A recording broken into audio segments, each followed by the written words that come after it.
Hai, ini aku, Bella. Kembali di 2 episode terakhir dari ceritaku. Jadi, aku terjebak berpura-pura menjadi pacar Ed dan sebagai imbalannya, dia membayar perawatan medis ayahku. Aku tak menduga Jim naik pesawat pulang lebih awal dan muncul tepat di sana melihat aku dan Ed bersama. Aku hanya ingin cerita semuanya pada Jim, tapi akhirnya urusanku dan Ed tak hanya sekali. Aku harus meneruskan hubungan palsu kami supaya dia membayar tagihan medis ayahku. Yang lebih buruk lagi, Jim keluar dari pekerjaannya dan aku bahkan tak mendapat kesempatan untuk menjelaskan diriku padanya. Dan saat kupikir semuanya tak mungkin jadi lebih rumit lagi, John mengirimiku email sebuah foto dan ya Tuhan, aku tak menyangka melihatnya. Aku menatap foto itu sambil tercengang. Ed dan Ellie berciuman dengan sangat mesra di mobil. Dan meskipun wajah mereka tak begitu jelas, itu sudah pasti mereka. Aku berjalan ke kantor Ed dan menerobos masuk tanpa mengetuk. Ed dan Ellie ada di sana dan saat melihatku mereka mendongakkan kepala dan memandangku kebingungan. Setelah beberapa menit diam, aku menenangkan diri dan berbicara terbata-bata. Mengapa kalian? Bagaimana ini terjadi? Kalian berdua bersaudara ya kan? Berbicara saja tak membantu jadi kutunjukkan mereka foto itu. Ellie segera merenggut HP itu dari tanganku dan berkata dengan khawatir, Bella, tenang. Tolong dengarkan aku, itu tak seperti yang kamu pikir, aku bisa jelaskan. Ed menghentikannya dan berkata, apa kamu yakin kita cerita? Mereka memandang satu sama lain kebingungan selama beberapa saat. Lalu Ellie menghela nafas dan menjawab, tak ada jalan lain sekarang. Jantungku berdegup kencang, aku tak tahu apa yang sedang terjadi, tapi kurasa aku akan segera tahu. Ellie cerita kalau memang benar ibunya dan ayah Ed dulu punya hubungan yang rumit. Mereka putus dan berpisah bertahun-tahun lalu. Kemudian ibunya mengandungnya dan menjadi ibu tunggal. Tapi Ellie tahu siapa ayahnya dan pastinya bukan Tuan Stafford. Tunggu, apa? Jadi kalian berdua bukan saudara? Aku tak percaya yang ku dengar. Ya, Ellie melanjutkan. Saat aku 17 tahun, ibuku sakit dan tahu umurnya tinggal beberapa hari lagi. Dalam upaya putus asa untuk mengamankan masa depan Ellie, dia bilang ke ayah Ed kalau aku ini putrinya. Aku tahu nyatanya bukan demikian, tapi pada waktu itu ini satu-satunya cara. Ed mendekat ke Ellie untuk menunjukkan dukungannya. Aku sangat jahat padanya pada awalnya. Aku membencinya karena menjadi masa lalu ayahku yang tak bisa diterima. Jadi saat ayahku mengatur agar Ellie magang di perusahaan dan kemudian mempromosikannya jadi manajer proyek, aku bertekad sebisa mungkin untuk mengusirnya. Oh, jadi itulah alasannya. Selama ini kukira dia punya passion yang sama denganku, tapi semenjak awal targetnya adalah dia. Ellie mendudukkanku dan berkata, Ed sangat kekanak-kanakan saat itu. Segera setelah dia lulus, dia muncul di perusahaan sebagai pewaris, mengambil alih posisiku dan memaksaku menjadi asistennya. Ini membuatku frustasi karena aku sudah bekerja keras untuk dapatkan pekerjaan itu. Jadi aku juga tak begitu baik dengannya pada awalnya.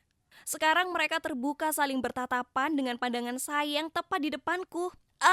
Aku tak punya pilihan lain kecuali mendengarkan mereka sampai selesai untuk cari tahu kebenarannya. Ed menambahkan, aku bisa lihat dengan jelas posisinya.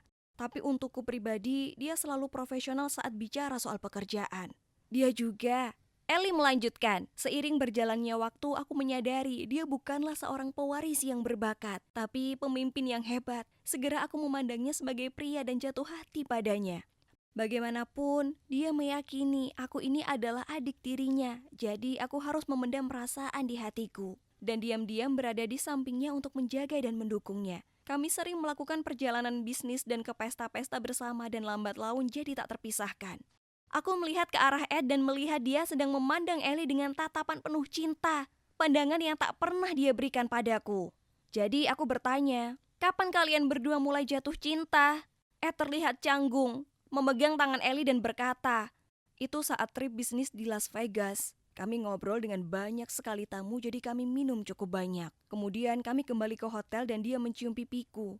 Dia menengok untuk melihat Ellie dengan pandangan sayang dan melanjutkan. Awalnya aku kaget lantas memeluknya.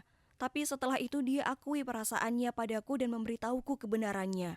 Saat itu aku merasa tak enak karena cemas akan semua itu. Tapi saat tahu kebenarannya, perasaanku kepadanya langsung terasa luar biasa. Jadi, Ellie menyelanya. Kami habiskan malam bersama dan putuskan untuk pacaran diam-diam. Kau tahu, jika ini terkuak, aku pastinya harus keluar dari rumah dan perusahaan. Jadi, kami ingin menunggu sampai kami punya pijakan di perusahaan dan dia bisa menjagaku apapun yang terjadi.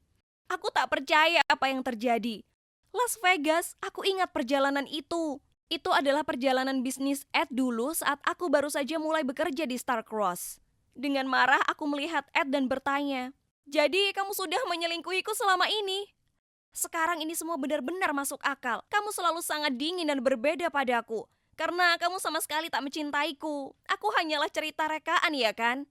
Ed memandangku dan mengatakan, "Maaf Bella, aku tak pernah ingin menyakitimu, tapi aku tak bisa bilang padamu kebenarannya dan beresiko mengungkap hubunganku dengan Ellie." Aku menjawab, "Kamu egois dan tak baik, dan memperalatku bagai pion di rencanamu itu tak adil." Aku tak bisa berhenti gemetaran. Semuanya begitu kacau. Satu hal yang aku tak pahami adalah Diane. Di mana keterlibatannya dalam hal ini? Ellie segera menyela seolah-olah membenarkan Ed. Itu bukan seperti kelihatannya. Dia tak pernah jadi bagian dari rencana. Ternyata selama perjalanan bisnis ke New York, Diane tak sengaja memergoki Ellie dan Ed pacaran di mall. Dia sangat syok melihat mereka berciuman, tapi dia dengan cepat paham situasinya dan mendatangi mereka. Ed dan Ellie sangat terperanjat saat ketahuan, tapi Diane hanya meminta Ed agar putus denganku dan secara resmi memberinya posisi itu. Dia bilang dia tak peduli dengan drama mereka dan hanya ingin memperoleh reputasi sebagai pacar atasan. Nyatanya, dia bahkan tak peduli soal Ed karena dia sendiri sudah punya pacar. Dia mengancam kalau Ed tidak setuju, maka dia akan mengungkap hubungan dengan Ellie ini ke seluruh perusahaan yang tak hanya akan menghancurkan harga diri mereka, tapi juga resiko mempermalukan keluarga Stafford di depan umum. Ellie melanjutkan, "Kami tak tahu lagi bagaimana mengatasi ini, jadi kami harus menerima permintaannya. Tapi dia juga menyusun drama di hotel dan menelponmu untuk datang. Terpaksa jadi bagian dari rencana pertunjukan itu. Kami juga lelah dengan urusan Diane." Ellie menatap Ed kemudian melanjutkan, "Untungnya kami sudah tangkap Diane dan buktikan kalau dia mencuri desain kantor dan menjualnya. Setelah itu kami bisa selesaikan urusan dengan Diane dan mengatakan padanya kalau sampai dia mengungkap hubungan kami akan menuntutnya." Saat Ellie selesai bicara, Ed menoleh padaku dan berkata, "Aku tahu aku sangat kejam padamu, Bel, tapi aku harus. Ini membantu kami menjaga rahasia ini sementara waktu." "Lalu kenapa kamu ingin kembali padaku dan memaksa memperbaiki hubungan kita?" Aku berteriak marah pada Ed. Mereka berdua saling berpandangan satu sama lain untuk sesaat. Ed jelaskan padaku kalau suatu hari saat orang tuanya perjalanan bisnis, Ellie dan dirinya merencanakan menikmati malam romantis di kamarnya. Tiba-tiba orang tuanya pulang dan masuk tanpa mengetuk pintu. Ellie kabur tepat waktu, tapi ibu Ed masih menyadari ada gadis yang baru saja dari kamarnya. Awalnya mereka pikir itu Diane dan jadi tak senang akan hal itu. Ed bersikeras kalau itu bukan Diane, tapi mereka masih tak percaya. Mereka mengancam akan mendepaknya keluar dari perusahaan sebab mengencani gadis yang mencuri dari mereka tidak memberi contoh baik bagi klien mereka. Jadi dia harus bohong kalau akulah gadis misteriusnya. Orang tuanya sudah tenang tapi masih agak curiga. Jadi mereka minta dia mengajakku ke pesta ulang tahun pernikahan mereka untuk buktikan kalau Ed benar-benar denganku dan bukan Diane. Ellie berkata, "Itulah kenapa Ed harus mencari cara untuk kembali padamu, tapi kamu tak membuat itu mudah." Saat itu, dia berniat untuk menyerah. Tapi kebetulan dia tahu tentang ayahmu. Jadi kukatakan padanya untuk mengambil kesempatan itu berharap semuanya bisa diatasi. Aku menatap mata Ed dan berkata, "Kamu ini pria yang keji. Hanya untuk menutupi kebohonganmu, kamu rela lakukan hal buruk tersebut. Kamu ancam orang lain seperti boneka yang kamu kuasai sesuka hati. Dan kamu bahkan memakai penyakit ayahku untuk memanipulasiku. Apa kamu tahu karena kamu Jim pergi tanpa pamit? Ini juga karena kamu, aku jadi tak punya kesempatan untuk jujur katakan padanya bagaimana perasaanku terhadapnya." Aku berdiri di sana, berlinang air mata. Ellie memberiku tatapan menyesal dan berusaha menjelaskan. "Bella, aku minta maaf. Aku hanya ingin kamu pergi ke pesta itu dengan Ed supaya orang tuanya tak mengusirnya dari perusahaan. Aku tak tahu sama sekali kalau mereka sangat menyukaimu dan sangat bangga pada Ed karena memiliki pacar yang sangat pintar. Jadi kami harus terus berbohong." Ed melanjutkan, "Ini semua salahku, bukan Ellie. Tapi jujur saja, aku tak tahu kalau kamu dan Jim memiliki perasaan satu sama lain. Aku minta maaf."